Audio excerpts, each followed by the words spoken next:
All right, guys, welcome. Super excited for our inaugural podcast series for Commonwealth.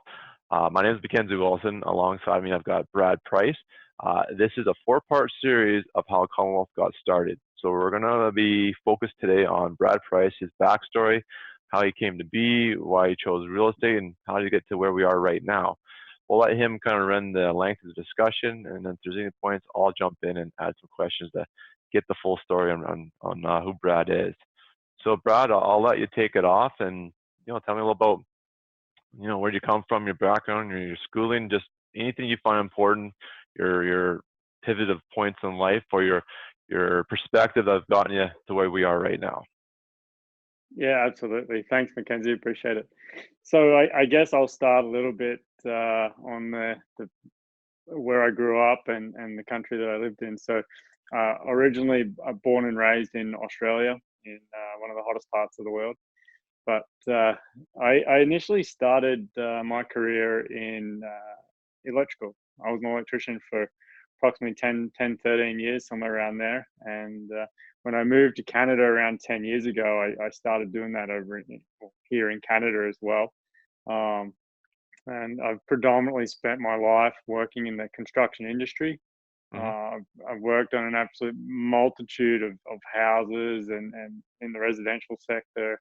Done quite a bit in the commercial world as well. So a lot of shops and big commercial projects, and it's kind of elevated me and pushed me into the project management world, into the construction management world, Cool. which is where I still reside at the moment, and do a bit of work there on large 200 plus $1 million projects. Cool. So yeah. How'd you end up picking Canada of all places to come? And the world's a pretty big place, and you came to from a warm place to a very cold place, probably 9 months of the year. Yeah, it's I do think about that quite often, especially when we're nearing the end of winter here in Canada. But Yeah.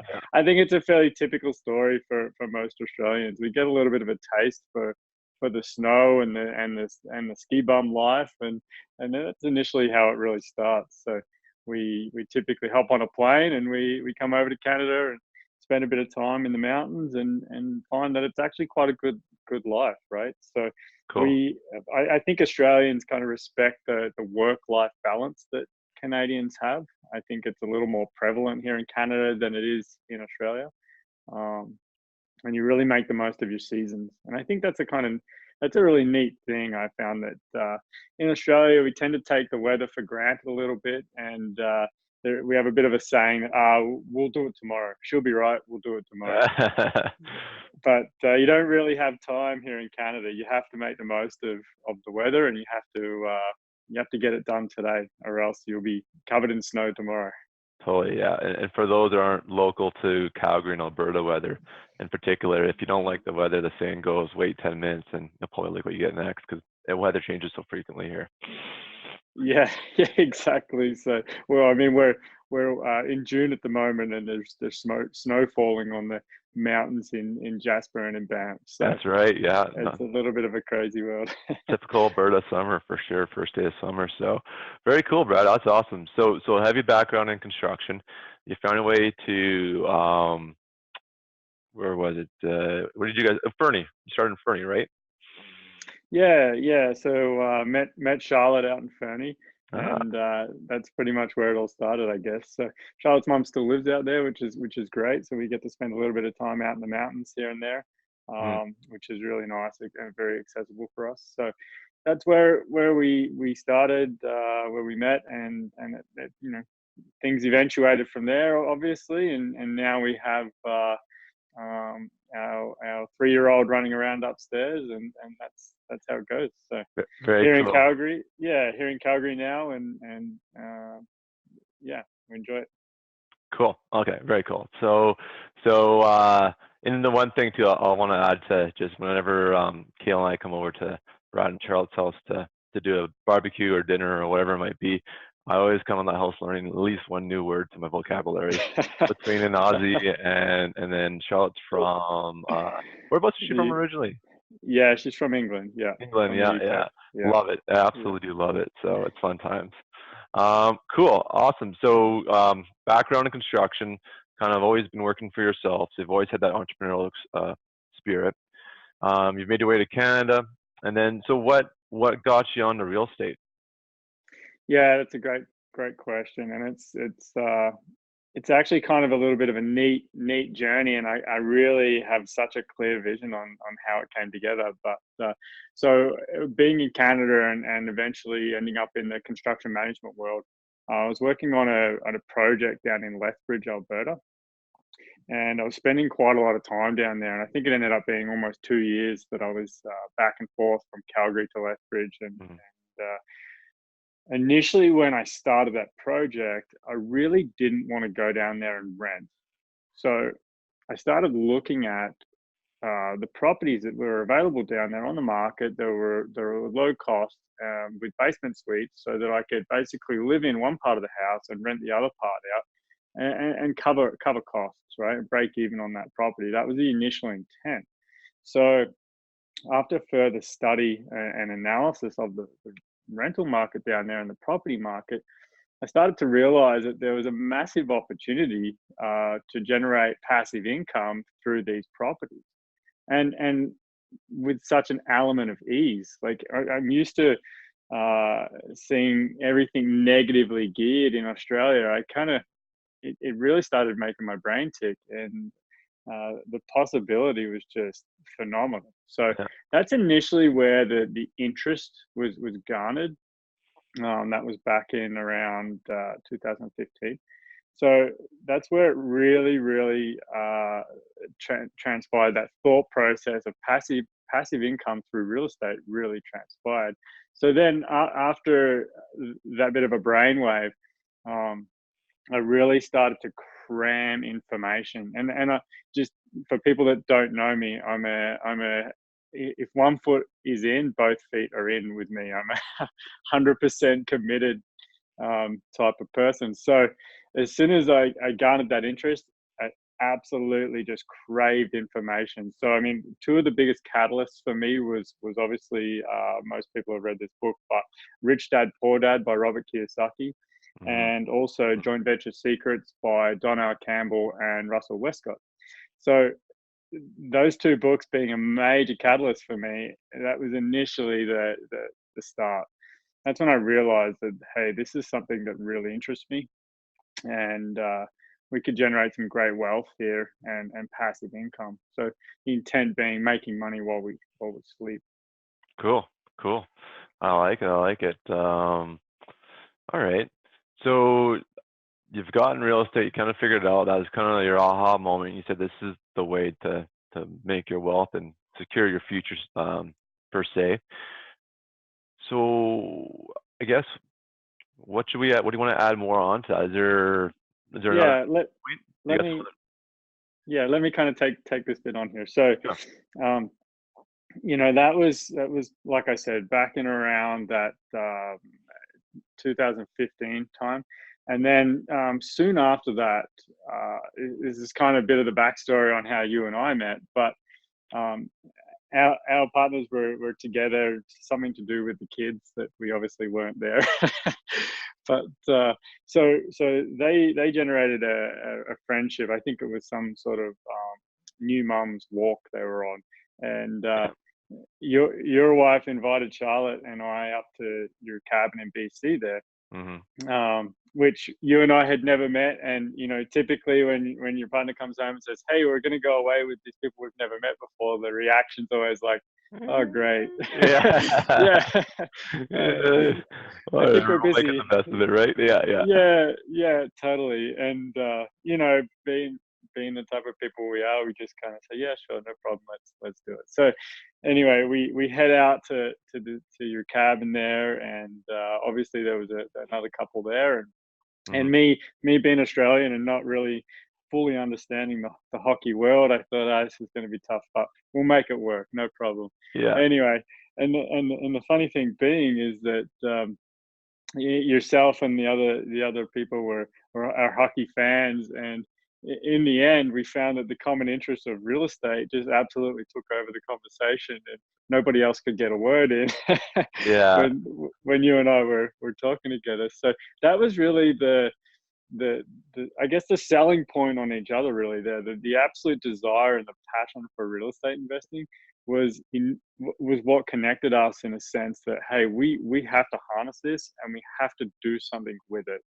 Yeah, absolutely. I mean, like this show is about Brad. I'll interject a little bit. I'm going to keep the focus on you, Brad, but I was kind of saving some of these tidbits for our group discussion, but not a problem. I kind of want to jump in a little bit right now, and it was a very exciting weekend, and it from an expectation standpoint to what I thought I was going to get out of it to what actually came or the result of the weekend was completely different. We had three couples, so myself, Brad, and Charlotte, and then I'm trying to remember the other names right now, and they're eluding me. But another couple from that worked with my wife at her job at the time, and that fella played professional hockey as a goalie, and I played Canadian boy up at hockey my entire life, right? So I'm sitting there, and recently, since I had my son, I picked up playing goalie because it's a more of an affordable way because goalies play for free, and I had my equipment paid off in a season, or less than a season, basically, because I think season fees for Calgary at that time they still are like $800 for a winter season. So I was doing that, picked it up, and this guy's professional goalie. So I'm like, oh, we'll chat, we'll have some conversations, I'll kind of share some stuff. Didn't want to talk anything about hockey, and I was just like, all right, well that is what it is. And then we got talking, and then I'm not sure how we got on the subject of real estate, whether it was that game of Monopoly, if that happened before or after, but we started just riffing everything real estate, and we found each other's passion, and it was a very cool moment, and definitely one of the catalyst to where we've gotten now is just accountability and a partnership. And I personally, my takeaway from it, Brad, working with you and over, was that 2017? We're already on our third year. It's gone by so quickly, and it's just been lights out, night and day changes from where we started. And I just look back, and there could be no other way we could have done the stuff that we've done so far if I didn't have a partnership and accountability partner like yourself. So it's been extraordinarily, sorry, I'm trying to say this right, just absolutely beneficial, like without a doubt. So yeah. Yeah, no, it's been great, and like you say, the accountability factor, just the regular communication and touch point every week. I mean, it's just generated results more and over and beyond what we initially thought was even possible, and it just really shows you how much our mindsets have changed even from that point in Yeah. terms of what is actually possible. And I know for me, I've had a massive shift in my thought process in my goal setting and really understanding what's achievable, and it's really only limited by your own beliefs, and I really truly believe that now. But it does take a few wins along the way to really start to see that, hey, all of this is within my own control, Mm. and it's just applying myself and continually growing as a person and learning as much as possible, and helping people along the way too, actually is really beneficial to your own learning process.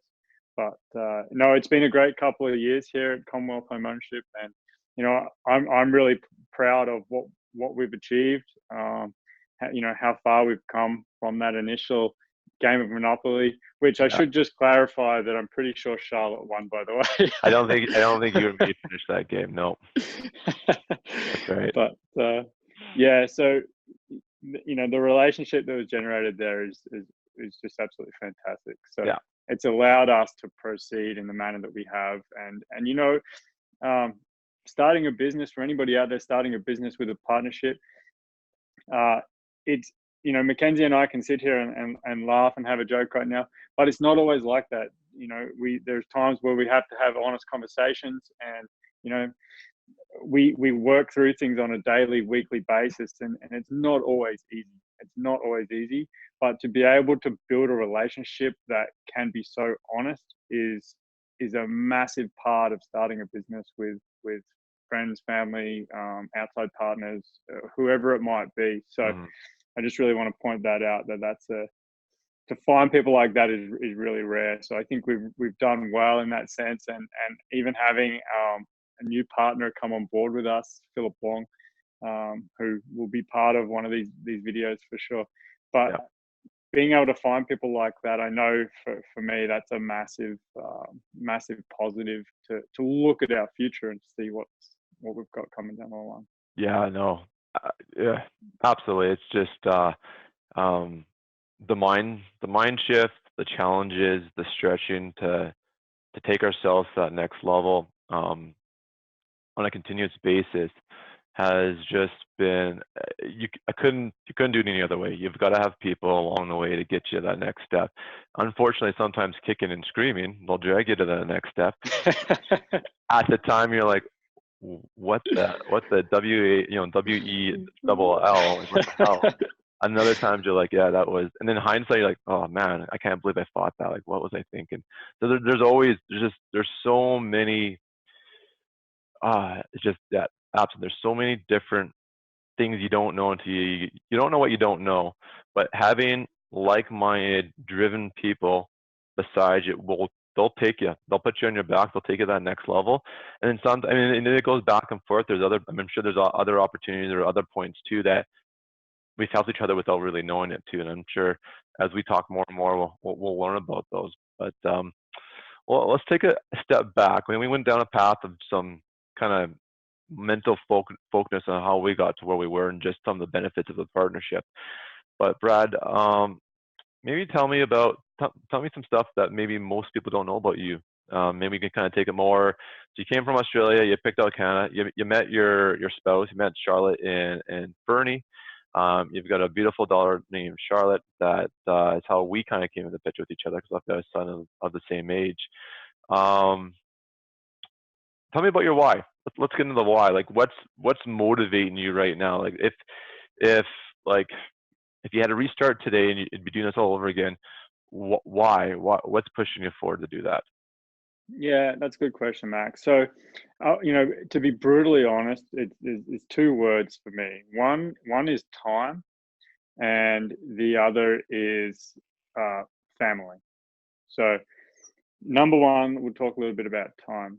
So, back in Oz, when I finished my electrical apprenticeship, I went and started contracting for myself because I've always been a massive advocate for being in control of how you allocate your own time.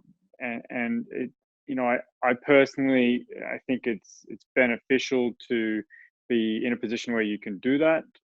It's not to say that you maybe work less. I think you probably find that you work more. I mean, when I started my business as an electrician in Australia, I was up at 6 a.m. or 5:30 a.m. and I was at work on site by around 6:37. I would get home at around 6:37 nearly every day, and then I would help a buddy renovate his house or whatever that might be, and we'd finish up at about 10, 11 that night, and you'd be up again the next morning. Sometimes you'd be up. Oh, hey Phil, how you doing? no, Oh, he just left. there you go. So yeah, I think the whole apprenticeship process helped me generate a really fantastic work ethic, Yeah, um, and then basically that entrepreneurial spirit and feeling has never really left. yeah, It's never really left me. Even though today I still work for a large construction management company, I still have this burning desire to not work for anybody and be in complete control of how I allocate my time, whether that be traveling up to Edmonton to view investment properties with potential investors, or take a vacation with my family. The point being is that it's not governed by anyone other than myself. cool. So the knock on effect of that is that you can then just spend your time with your family however you see fit. You can take more time to be with your family. Like I can spend more time in the morning with my daughter, taking our time to get ready and have breakfast together, rather than getting up and rushing around because I need to be somewhere based on somebody's telling me I need to be somewhere. Yeah, for another company objectives or business for sure. Cool. Yeah. So then, yeah. So I guess just on the back of that is that that's how I view real estate, as a way to give me that time back. And I know you can't get time back, but to give me that future time today, right? Hmm. To by generating passive income, by putting my capital into investments, uh, and generating income through those investments, it Hmm. means that I don't have to go to that house and stand there for 8 hours a day, Yep. like a typical job. Yeah, I may have to do things along the way to maintain a property or work with tenants. That's fine. Um, but realistically, you're not there every day, and it's generating an income for you. So Cool. that's Yeah. really why I invest in real estate. Hmm. Very good. Very good. Awesome. Well, we're probably wrapping up into a solid 25 minutes, 30 minutes here. Do you want to, is there anything you want to wrap up with, Brad, to kind of add to, your little mini series here, your little autobiography? Is there anything you want to tie into it before we wrap it up? Yeah, I guess my one piece of advice for anybody getting started in the real estate investment world, or just in the business world in general, is that it's not going to be easy. It's going to take a lot of hard work. However, you can do it. You just have to be methodical and just action. Just do what you say you're going to do, and just commit. Just absolutely, just commit 100%, and take the necessary steps, and work through the bits and pieces that you need to work through, and the results will come naturally, just based on your ethic to execute those commitments. Brilliant. Love it. Well, guys, that's our inaugural podcast, number one. A little bit of the behind the scenes of who Brad Price is. Brad, thank you for your time today. Thanks very much, Mackenzie. All right. Take care, everyone.